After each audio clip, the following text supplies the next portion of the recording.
छठा number chapter के बारे में देखेंगे। संविधान के भागों से रिलेटेड जो है कि भाग से रिलेट कैसे प्रश्न पूछे जाते हैं। तो आइए देखते हैं। पहला क्वेश्चन की अगर बात करें हम सभी कि भारतीय संविधान के संविधान कितने अध्याय ब्रैकेट में दिया हुआ भाग में विभाजित किया गया है, तो कितने भाग में, तो आपको याद रखेंगे ऑप्शन ए दे रहा है 16, ऑप्शन बी दे रहा है 24, ऑप्शन सी दे रहा है 22 आपको 25, ऑप्शन डी दे रहा है 22।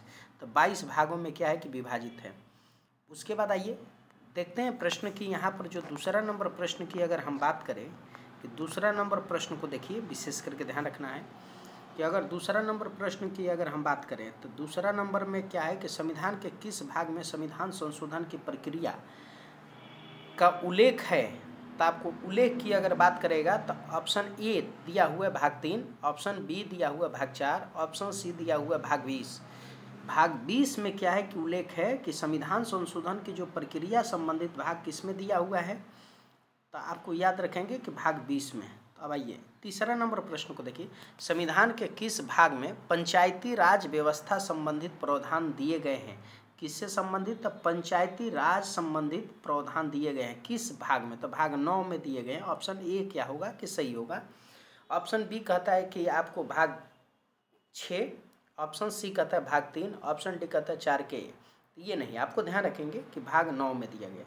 4 नंबर प्रश्न को देखिए कि 4 नंबर प्रश्न कहता है संविधान के किस भाग में अस्थायी संक्रमणकालीन और विशेष उपबंधों का प्रावधान है। विशेष उपबंधों का प्रावधान है, तो इसको ध्यान में रखेंगे कि 21 में भाग सी नंबर, इसको ध्यान रखेंगे कि 21 में आपको दिया गया है, इसको ध्यान रखेंगे।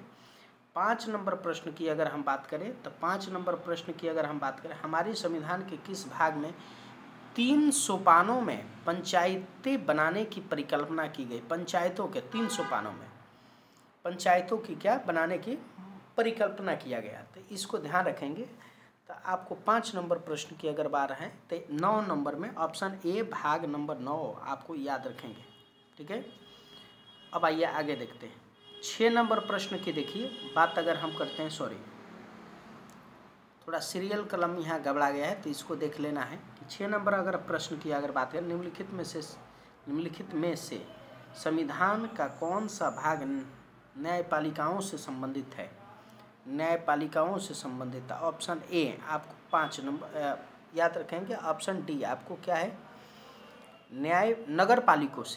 नगर पालिकाओं से संबंधित है। तो याद रखेंगे इसको कि 9 का ए आपको ध्यान रखेंगे कि 9 का ए आपको विशेष करके ध्यान रखेंगे क्या कि 9 का ए यानी कि डी नंबर आपको क्या है कि सही है। 7 नंबर प्रश्न को देखिए संविधान के किस भाग में नीति निर्देशक तत्वों का उल्लेख किया गया है, तो भाग 4 में चतुर्थ में। ऑप्शन ए कह रहा है तृतीय भाग में, ऑप्शन बी कह रहा है ध्यान रखेंगे कि चतुर्थ भाग में, तो ऑप्शन बी तो सही है चतुर्थ भाग में, ऑप्शन सी कह रहा है द्वितीय भागों में, ऑप्शन डी कह रहा है 9वें भाग में। तो ये सब गलत है, आपको ध्यान में रखेंगे।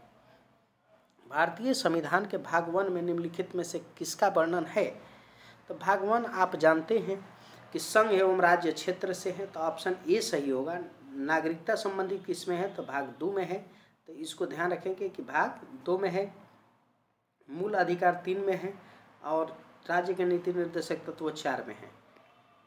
9 नंबर प्रश्न को देखिए यहाँ पर अगर बात करें कि भारतीय संविधान के निम्नलिखित में से किस अध्याय में जनता की गारंटी का मूल अधिकार दिया गया है, तो भाग 3 में दिया गया है। तो आपको 9 नंबर ध्यान रखेंगे कि भाग 3 में दिया गया है जनता की गारंटी संबंधित। भाग 4 में राज्य के नीति निर्देशक तत्व, भाग 1 में दिया गया सी में क्या भारत अर्थात इंडिया राज्यों के संघ होगा, भारत संघ एवं राज्य क्षेत्र। भाग 2 में नागरिकता संबंधी 2016 में ये पूछा था प्रश्न, इसको ध्यान में रखना है। 14 नंबर प्रश्न बहुत इंपॉर्टेंट है, इसको ध्यान रखना है। दिया हुआ है कि सूची 1 को सूची 2 से सम्मिलित कीजिए तथा सूचियों के नीचे दिए गए कूट का सही उत्तर का चयन कीजिए। कह रहा है कि सूची 1 से ए में क्या है, तो आपको ध्यान रखेंगे कि ऐसा कह रहा है कि ए में कि भारतीय संविधान के भाग 9 में क्या है, तो ये पंचायती राज से संबंधित 3 नंबर हो गया, तो A3 ध्यान रखेंगे।